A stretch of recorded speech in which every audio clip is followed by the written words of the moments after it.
Oi, you know what time it is? You're tuned in listening to Try That Aussie Metal Guy. Make sure to hit that like and subscribe button so you don't miss any of his content when it drops. And remember, stay brutal, you mad dogs. Roof. G'day, legends. How the bloody hell are you going? It's Jai, that Aussie metal guy here with crank.com and with that metalstation.com. So tonight, wherever you are in the world, it's with great pleasure. I'm getting to have a chat with Feverhill, Billy Resendez, vocalist, and Kevin Wilson, guitarist. Cheers, guys, for joining me. Yes, sir. Thank you for having us. No, absolute pleasure, man. This is pretty cool. I was just chatting to Joseph. I want to quickly mention you were guitarist over there with Seeking Sirens and that as well, helping him out and do his stuff. Yeah. I mean, it's been fun being involved with that, you know, and I'm really excited to see where this thing goes to. This is a brand new project, and we got a lot of things coming down the pipeline. I'm just waiting. We're just waiting for things to unravel, and we're really pretty hyped up about it. Pretty hyped up. Billy, can you take this one for us, man? This is your first single, dude. How would you explain your sound and style that you're going for to the people that haven't heard you guys before or caught this latest single, Trapped Under Lies, and the debut single, pardon me? Sure. So Kevin and I both we were both in another band together that was what I would consider like traditional metalcore, right? Just heavy guitar riffs, mostly screaming vocals, some melodic singing in the choruses. And we decided to kind of move past that project and start a whole different scenario, whole different project.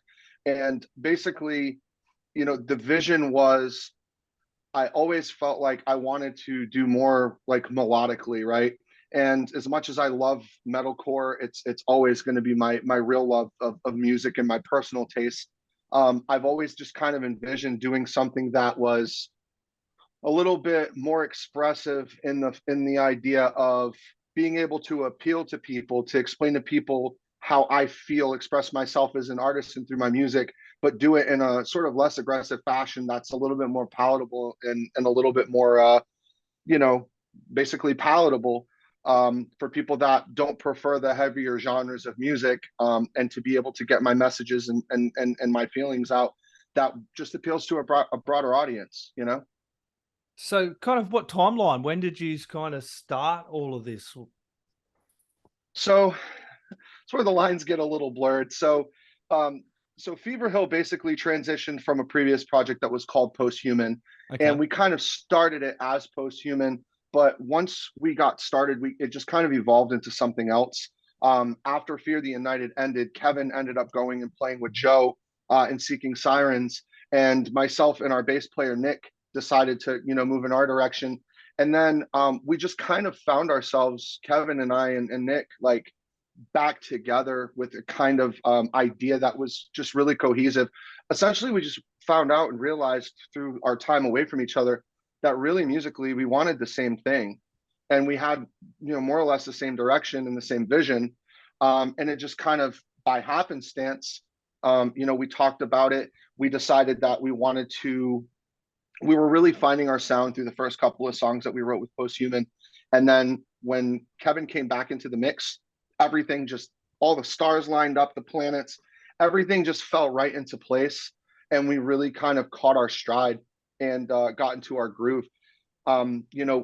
Before I go too much further, I would like to add, Kyle Odell is a producer here in the US. He helped produce this song. He's actually helped produce all of our songs that we have that will be available on our upcoming record. He's been a big part of this process as well. And Kevin and I have known him for a long time. What we really needed was just that sort of outside third kind of view to really push us in the direction that we were already headed. And like I said, when Kevin came, you know, back into the equation, we found ourselves just kind of being like, okay, this is really what we wanted the entire time. And now we found it. So let's go. Let's just fucking get it, you know? Yeah. So Kevin, tell us a little bit about you coming back on board as well and kind of reconnecting with Billy for this project. Yeah. I mean, me and Billy's been friends and playing in bands throughout the years, well over a decade now. We were in a band once with Fear the United, a previous band, and we played together for right at 10 years. So me and him have built a long chemistry as far as, you know, the music goes. We've always evolved from one another. We've always had the same interest in the same genre and stuff. So it always kind of clicked, you know. It wasn't ever like work. It just kind of, we got in the same room. He was thinking of a riff. I had a riff to add on to it, and it just kind of blossomed from there. But yeah, when they asked me to be a part of Posthuman or a part of Feverhill, I was really intrigued by it, because I mean, I love playing, with Seeking Sirens, but like playing with these particular people, it's effortless almost. It just felt good. It felt right, and it felt like we just needed to happen. So like it's been a long journey, but it's not, for what people can see, I guess, whatever. But we have a lot of stuff coming down the pipeline, and it's gonna be awesome once this album gets out, and go from there.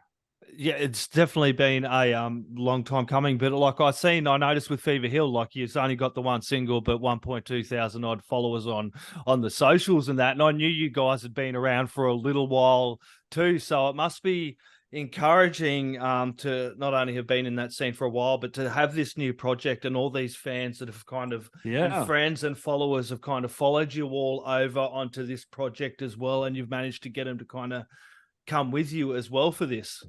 Absolutely. It's been, since we put out the video this morning and put out the single, we've had a lot of reactions to it. We've had a lot of people reaching out, telling us like, yes, this is what we've been needing. Oh my God, I didn't know you guys were, so it's a bit overwhelming in a good way for, like, all right, well, maybe we are on the right track. So yeah, I'm glad people have that Yeah, go ahead. Sorry. Good.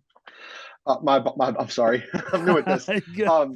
I just wanted to add, the fans have been so just supportive and patient with us through this transitionary process from Posthuman into Feverhill, and encouraging us and just excited that we're finally getting to the point where we're comfortable with what we're doing and we know where we're headed. So I wanted to, just kind of interject that we really appreciate all of our fans and all of the people that support us bearing with us through this process, because it's never easy. No, it's never easy. And what we're talking about, as well as the Trapped Under Lies single, which you kind of touched on there, which did come out today or a couple of days ago by the time I published this interview. It's an absolute bloody ripper. Tell us all about that single. Man, go ahead, Kev.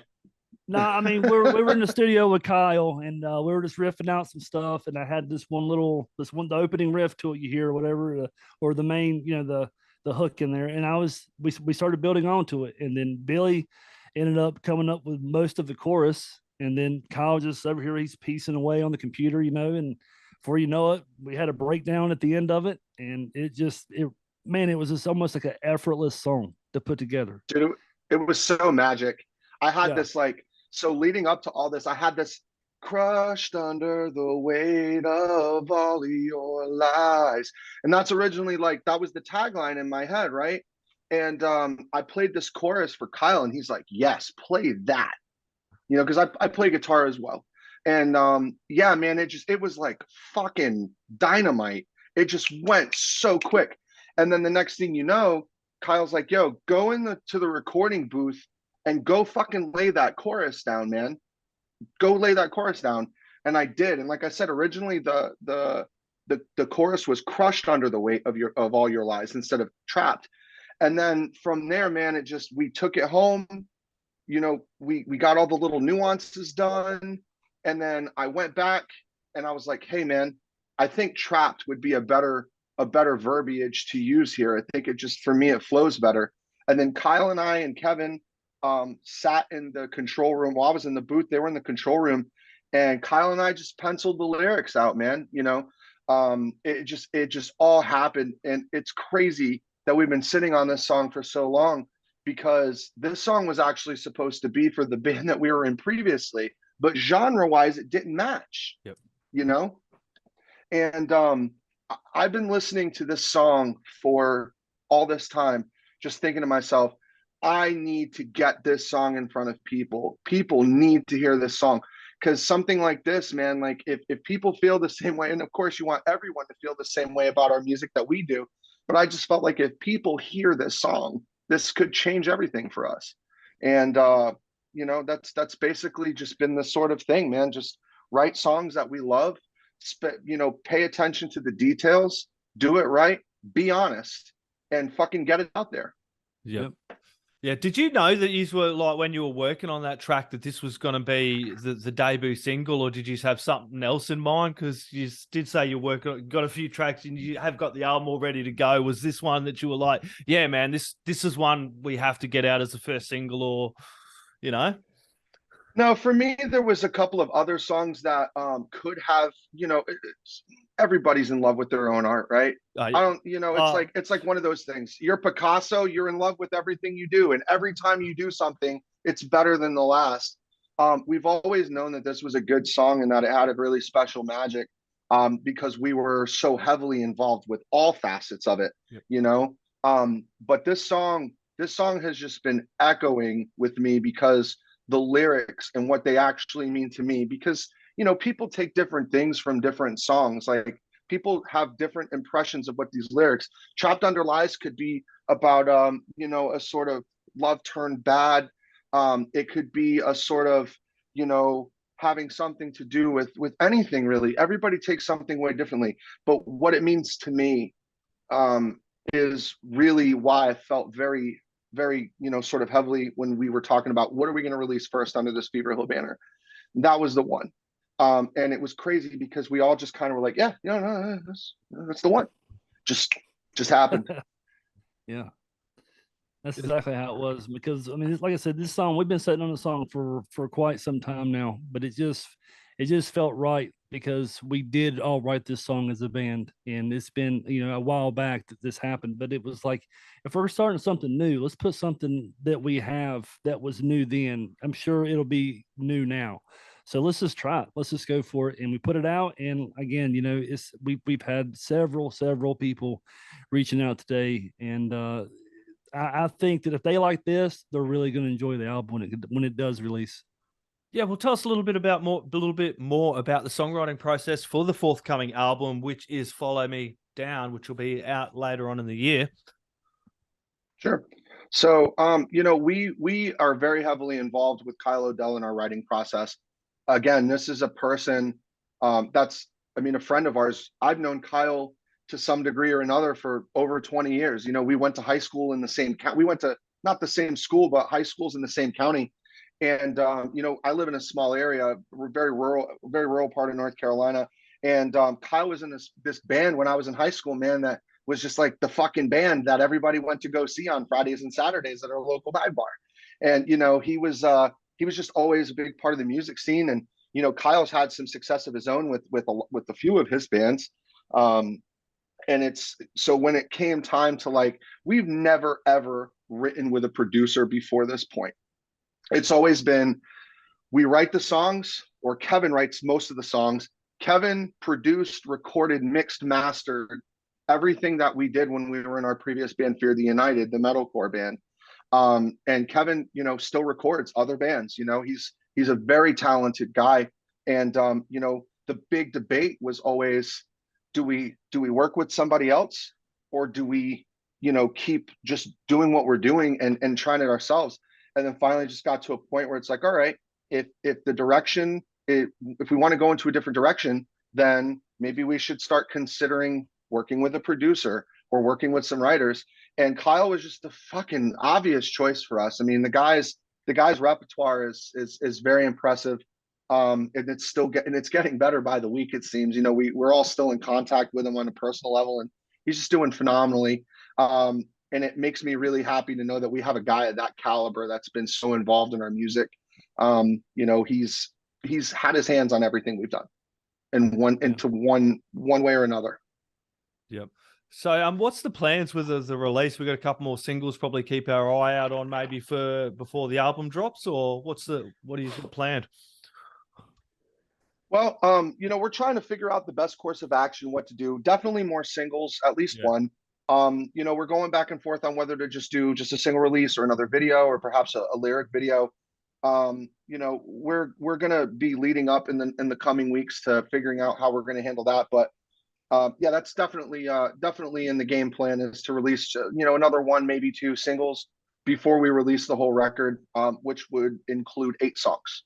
That's the key when you've been around, as I mentioned, a couple of times for a while, but this is kind of a new project for yours, Feverhill. You kind of want to not, you want to tease that out a little bit as well. A lot of bands seem to do those singles, a couple of singles, kind of have everyone going, drop another one, then have everyone interested, then drop the album.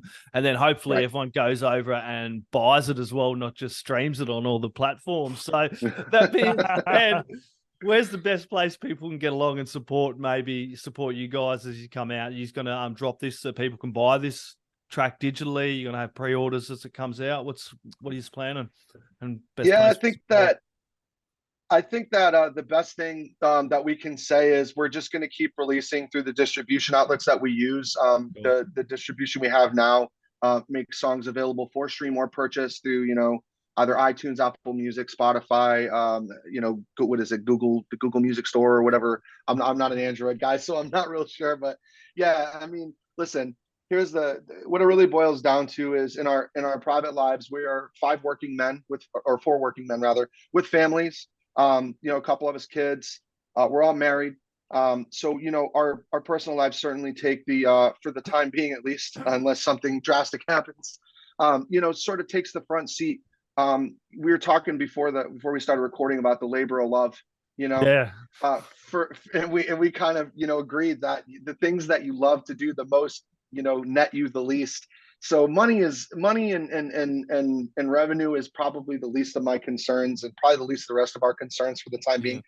We want to be able to release music that people really love and really connect to, in a world that's so focused on negativity and so much division. We want to be a sort of beacon to those who may feel disenfranchised or may feel like they're not included. Like, we want everyone. I've said for years, and Kevin will probably roll his eyes when I say this, but everybody measures success differently, right? Fair to say. For me, I've always said that success, I don't measure success with my music in dollars and cents. If my music, if this piece of art that I created can make a positive impact on even one person's life, then I've succeeded and I've done my job. That's, for me, that's really how I measure success. I have kids, they love my music, they love my band. I swear in my personal life, I swear in my personal life, but in my music, I choose not to, only because I want my kids to be able, my kids, not everybody else's kids necessarily, but I want my kids to be able to listen to my music and be able to show it to their friends and their parents and be like, what the hell is going on? Who is this, F this and F that. So I made a commitment to myself. Right, if it's death metal, because they don't understand anyway. Right. But exactly. But that's not the case here. So, on a personal level, how my family and my children, the people that I love, my friends, my bandmates, because I love all of the people that I love in my life. I love them all. It's not, I love this person more than that one. Love is love for me, and I try to give as much of it as I can. If I can make a positive impact on anyone's life, I've done my job, and I feel good about it. Yeah, that's what it's about. Kevin, I'm going to ask you a question about whiskey. Yeah, man. I'm going to ask you a question about guitars for the guitar nerds out there. Tell us man, let's do it. I will talk your fucking ear off. Tell us a little bit about the interview. Tell us a little bit about the guitars you used for this single and the album and the setup you got going. I'm a big EVH guy. I love the EVH Wolfgang guitars. I've owned comparison guitars throughout the years. I've owned LTD. I've owned just probably a slew of ones I can't even remember at this point. But normally at this point, I've just really found myself really enjoying playing the EVH Wolfgang guitars. They're a smaller feeling kind of guitar, I guess, but to me, it's more of like a control thing. I love how like almost like a ukulele. That's what, and even Billy and them would tell you that it's a metal ukulele. Is what that is. Yeah. So I'm 100%. Up here. I'm 6'2", right? So I'm on stage and I just feel like I'm playing this little toy. But I don't know. Those guitars to me, they play good. They sound good. And I don't know. I really love the neck on it. And I mean, the stock EVH pickups are amazing too. So I don't know. I've been kind of I don't know, just those guitars work for me. And as far as like the amps go, I'm more of like, everything now is more of the digital age. Everyone's kind of us anyways. We've gone the Kemper route, as to where we had, power amps and, we've had EVH 5150, stuff like that. But now we've kind of went towards the whole digital thing. We do in-ears and stuff. So Kemper just makes more sense now. So, and you can have a bunch of profiles and you don't ever get, if you get tired of playing this amp, you can play this amp. You can just kind of better on the in the process, or in the long run, it's better on the wallet. Yeah. He's just recently fallen in love with that JCM 800 Marshall patch. Don't let him fool you. Thing sounds amazing, dude. I never thought I'd be a Marshall guy, but for some reason that patch has just been killing me lately. I love it. Ah, damn, nice. And playing live, what's plans for playing live? I know you're all fairly busy, saying families, life, jobs, and everything else. But what are you looking at with the plans for Feverhill and playing live? As much as we can possibly find the time to do. Yep. Yeah. We're definitely going to try to we're going to try to play a lot of shows in 23, but our goal is mainly to focus on getting this album done, but also when we do book shows, make sure they're just good shows. Yeah. Just like, they don't have to be, they just, as long as they're meaningful, we have some good bands play with us. We play with some good bands. They return the favor. It's kind of a, one hand washes the other. And as long as they're done right, it don't matter how many we play, really. As long as they're done right. Yeah. Quality, not quantity. Yeah, that's what I really believe in. So yeah, that's the key. Promoters, keep the fucking quality. Feverhill, Kevin, Billy, this has been an absolute pleasure to get to chat to you about the debut single "Trapped Under Lies," which came out today, 13th of January, and also the forthcoming album. Hopefully, have a chat with you through the year as the album drops as well. Guys, do you have any last words, shout outs, thank yous, or anything else you'd like to add in there, my friends? Kevin, you can go first. A big shout out to my boys, obviously in Feverhill. Kyle Odell, he did help out a lot tremendously with this album. He's been a very creative person to work with and a very fun, fulfilling person to be around. And I really appreciate his help. And I also appreciate everyone that's reached out today on this single. And if you're watching this, when you do watch it, we do have more coming down the pipeline. So good things are coming. Go for it, Billy. Right on. Yeah, so just to kind of come full circle, we appreciate our friends, our families. We appreciate Kyle, our wives, our kids, our moms, dads, our fans again, the people that have been patient with us, old fans, new fans. We appreciate this opportunity with you. It means a lot to us. This is something that we're not really used to. It's all new territory. So we're all just kind of swimming in unfamiliar waters, but just love each other, man. Be good to people, be good to each other, and help people when you can, and just live your life to trying to do the right thing as often as you can. Love. Yeah, damn straight. Look after each other. Everyone grab some Feverhill. Trapped Under Lies is the debut single. There is a forthcoming album and more music in the pipeline. Everyone put it in the stereos, crank it up really loud. The neighbors are going to want to hear it too. Yes. Oi, you're tuned in to Jai That Aussie Metal Guy, so make sure to hit that like and subscribe button so you don't miss any of his sick content. And remember, stay brutal, you legend.